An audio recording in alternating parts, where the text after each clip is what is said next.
participar aqui conosco, aqui eu vou chamar o Emerson Balderrama, que está nos ajudando aí, participa sempre conosco. Obrigado, Emerson, bom dia. Olha só, seja bem-vindo aqui ao nosso programa, obrigado pela gentileza e pelo convite. Sempre apostos, por isso é o Operador 99. Obrigado, Emerson, bom dia. Fala, Chicão, bom dia, tudo bem? Chicão, o mercado está de olho hoje no tal do payroll, né? Vamos ver como vai sair ele hoje. Pois é, Emerson, antes do payroll, nós temos aí a ADP, que vai divulgar seus dados semanais de criação de vagas, e também, além da ADP, o payroll, claro, os dois dados indicadores importantes aí, a ADP tem sido observada, ela era observada mensalmente, ela saía sempre, a consultoria divulgava seus dados mensais antes do payroll, na quarta-feira, o payroll na sexta, agora, com o advento aí do shutdown e a paralisação dos dados aí por conta da paralisação das agências federais lá nos Estados Unidos, os dados da ADP passaram a ser observados semanalmente, ganharam importância. E então nós temos aí os dados da ADP, dados semanais e depois, claro, o payroll, taxa de desemprego, o salário médio por hora trabalhada. Agora, o Emerson, nosso mercado abriu aqui, olha, o índice caiu aí mais de 1,5%, o dólar subiu bastante, os juros agora estão se acalmando, mas subiram mais de 1,5%. Você acha que pode ser também reflexo aí da leitura, dessa primeira leitura da ata do Copom? Chicão, o mercado ontem ele subiu com o IBCBR não tão favorável, né? Então o mercado ontem foi impulsionado pelo setor financeiro, ele acabou ajudando a Bolsa, e hoje pelo mundo, se a gente parar para avaliar, a gente está vendo que o mundo está em modo cautela. O mercado está esperando o que vai vir do payroll, todo mundo está com receio do que vai vir. Se vier um payroll dentro da expectativa ou corte, né, o menor do que a expectativa, aí vai dar aquele gás para a Bolsa para um futuro corte de juros pelo Fed. Então, pelo sim ou pelo não, o mercado está colocando dinheiro no bolso, vamos aguardar o dado como vai vir, aí sim se posicionar novamente. Perfeito. De qualquer forma, aí nós temos essas expectativas em relação às divulgações dos mercados, números do mercado de trabalho, com a ADP semanal, o payroll, e lógico também nós temos depois as vendas do varejo, dados de casas novas também nos Estados Unidos, e os PMI, os PMIs também preliminares, dado de serviço, dado industrial e o dado composto. Tudo isso vai formar, claro, uma leitura aí bastante importante para a movimentação dos mercados americanos que operavam com pequenas margens. O Emerson, outra movimentação importante também, tirando um pouquinho o foco aí da ata do Copom, que está ainda sob leitura dos principais agentes de mercado, como eu disse, aqui estão todos debruçados sobre o documento. Essa movimentação que nós estamos vendo nos Estados Unidos, de queda dessas ações relacionadas à inteligência artificial, setor de tecnologia, e essa migração, de alguma forma, para algumas ações da economia real. Como é que você está vendo também, muitos têm se falado lá, dos investimentos muito altos, superlativos nessas empresas, o retorno de tudo isso, as despesas, e claro, nós vimos aí quedas muito grandes na Broadcom, na Oracle, AMD, a própria Intel, enfim, entre outras empresas que trabalham no setor, que tiveram aí quedas significativas nesses últimos dias.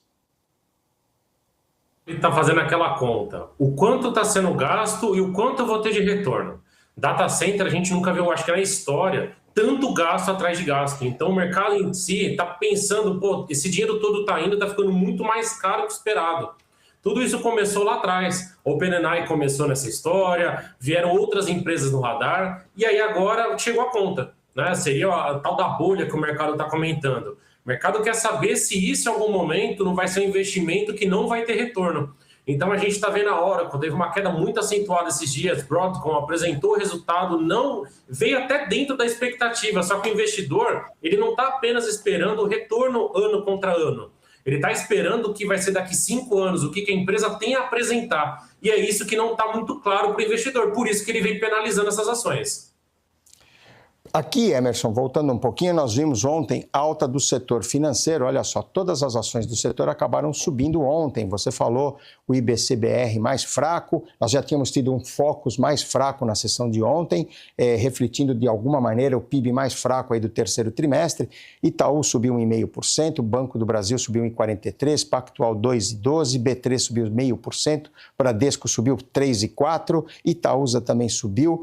Os papéis, de uma maneira em geral, fechando aí a Santander Units em alta. Setor em alta, Petro subiu um pouquinho, Vale subiu um pouquinho. De alguma maneira aí, Emerson, como é que você viu esse desempenho ontem de 1% de alta aí do nosso mercado?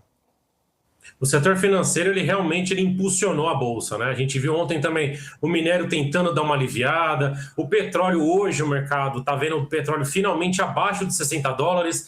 Ontem o mercado foi muito na animação também de relatório Focus. Relatório Focus, ele apresentou uma menor, né, expectativa de inflação para esse ano e já de olho no próximo, falando novamente sobre Selic do próximo ano por volta de 12%, então isso acabou corroborando.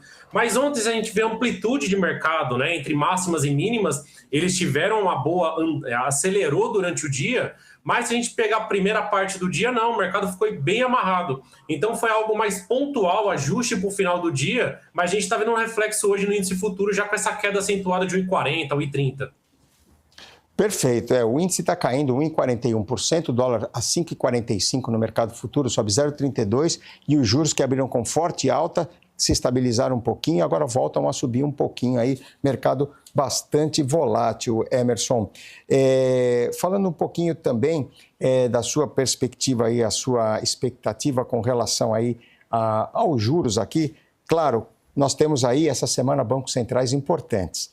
E entre esses bancos centrais importantes, o Banco da Inglaterra, o Banco Central Europeu, temos o Banco do Japão, que pode, de acordo com as declarações atribuídas ao seu atual presidente, Kazuo Ueda, aumentar os juros. Isso mexeria ou movimentaria com os capitais, poderiam ter uma migração de capitais lá para o Japão, tirando um pouquinho o fluxo para os emergentes. Nesse momento que a nossa taxa de juros segue alta, temos o carry trade aqui, o diferencial bastante grande, e também não só em relação à taxa de juros, mas também a leitura dessa movimentação aí sobre a possibilidade de altas de juros lá no Japão. Japão que sempre manteve uma taxa de juros negativa e vem trazendo aí, vem ajustando aí de acordo com os números de inflação e crescimento da economia japonesa.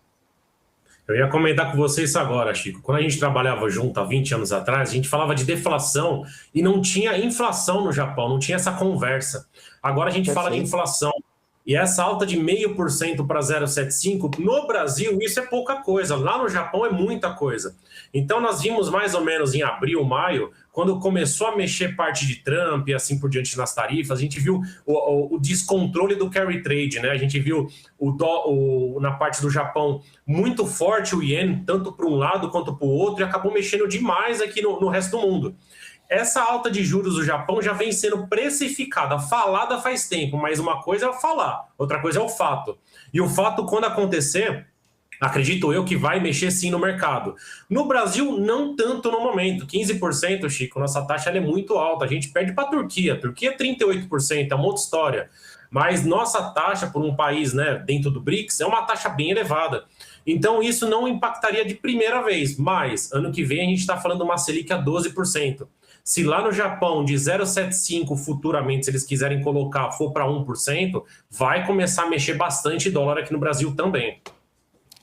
Ok, Emerson. E para terminar a sua participação, aliás, agradeço demais a sua gentileza, a sua participação aqui, sempre muito gentil conosco. Como é que você está vendo aí essa movimentação do mercado hoje? Queda, realização, juros subindo, câmbio. Temos esses dados nos Estados Unidos, aqui já tivemos o IPCS divulgado agora cedo, ata do Copom. E a sua expectativa aí para o dia de hoje, visto que nós estamos aí com as bolsas da Europa caindo, as bolsas americanas caindo, e aqui em cima também de toda essa leitura aí da ata do Copom, ajuste técnico aí, queda nos mercados. Acho que o mercado vai ter duas etapas hoje, Chico. Até o ADP/payroll e após esse mercado. Após a divulgação do dado, aí sim o mercado ele vai tomar o rumo, né? Se fosse para fazer algum investimento antes disso, acho que cautela seria mais justo. Aguarda o dado sair, espera como ele vai sair, como o mercado vai definir o rumo, né? O mercado hoje, se a gente pegar pelo mundo, inclusive Japão, Hang Seng, também fecharam negativos. O mercado inteiro está com cautela, né? O Brasil ele está tendo o que a gente fala ajuste pontual. Subiu forte ontem sem tanta necessidade de subir dessa forma. A gente viu ontem o setor de tecnologia lá fora caindo e aqui subindo, né? Aqui o bloco financeiro subiu. Então, prudência no momento eu acho que é mais justo, espera daqui uma hora a gente já vai ter esses dados e aí sim o mercado vai definir. O dólar nesse nível aí de 5,40, 5,50, ele vem sentindo como se fosse um suporte. Não quer dizer que isso é piso, não quer dizer que a gente está achando fundo, mas o mercado ele está começando a sentir confortável nesses níveis. Se a gente pensar, Chico, uma Selic a 15% e um dólar a 5,50, isso não é muito justo. né? Se a gente puxar isso há 10 anos atrás, na época do impeachment da Dilma, não estava nesse movimento. A Selic deu uma esticada, deu uma valorizada, e o dólar até que ele mexeu naquele momento, mas ele corrigiu rapidamente, coisa que a gente não está vendo acontecer no Brasil. Emerson, muito obrigado pela gentileza, sua participação, atendendo sempre aqui o nosso chamado. Sempre muito bom tê-lo aqui, falaremos ainda essa semana. E queria agradecer a sua gentileza e, claro, que você deixasse também seu contato aí. Quem quiser contatá-lo, quem quiser conversar com você, participar aí ao longo do dia, por favor. E mais uma vez, muito obrigado.